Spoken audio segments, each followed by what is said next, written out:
جو گناہ کے معاملات ہوتے ہیں ان کے حوالے سے کئی حل ہوتے ہیں، لیکن ایک حل تو وہ ہے کہ جو شریعت نے ہمیں ہر جگہ ہی بتایا ہے، وہ یہ ہے کہ جہاں پر برائی کو پاؤ تو تم اسے روکنے کی کوشش کرو۔ اگر ہاتھ سے روک سکتے ہو تو ہاتھ سے روکو، ہاتھ سے نہیں روک سکتے تو اسے زبان سے روکو، زبان سے نہیں روک سکتے تو اس کو دل میں برا چلو۔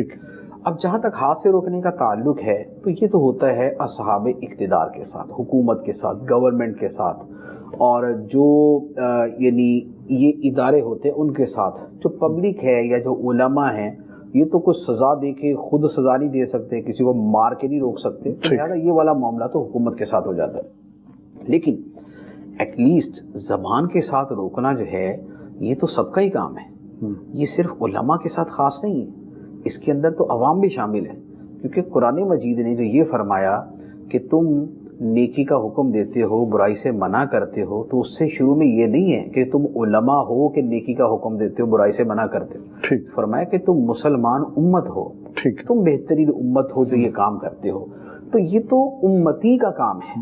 اب امتی ہونے کے اندر تو عالم بھی شامل ہے، غیر عالم بھی شامل ہے، عوام بھی شامل ہے، تو لہٰذا یہ سب کی ذمہ داری بنتی ہے۔ تو لہٰذا زبان سے روکنے کا کام یہ تو سب کر سکتے ہیں۔ اچھا، یہ جو دوسرا درجہ ہوتا ہے نا زبان سے روکنے والا، اس پہ ہزاروں لاکھوں لوگ قادر ہوتے ہیں، لیکن افسوس یہ ہے کہ اب نیکی کی دعوت دینے کا اور برائی سے روکنے کا جو جذبہ ہے وہ بھی دن بدن ختم ہوتا جا رہا ہے۔ اب ایک سیکولر سوچ جو ہے وہ پروان چڑھتی جا رہی ہے کہ بھئی دوسرا بندہ جو بھی کرتا ہے کرنے دے، ہمیں کیا اس سے، جی اس کا فعل اس کے ساتھ، ہمارا عمل ہمارے ساتھ۔ ہمارے دین کی یہ تعلیم نہیں ہے۔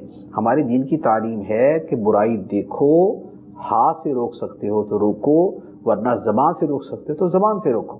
تو لہذا زبان سے روکنے والا معاملہ ہونا چاہیے۔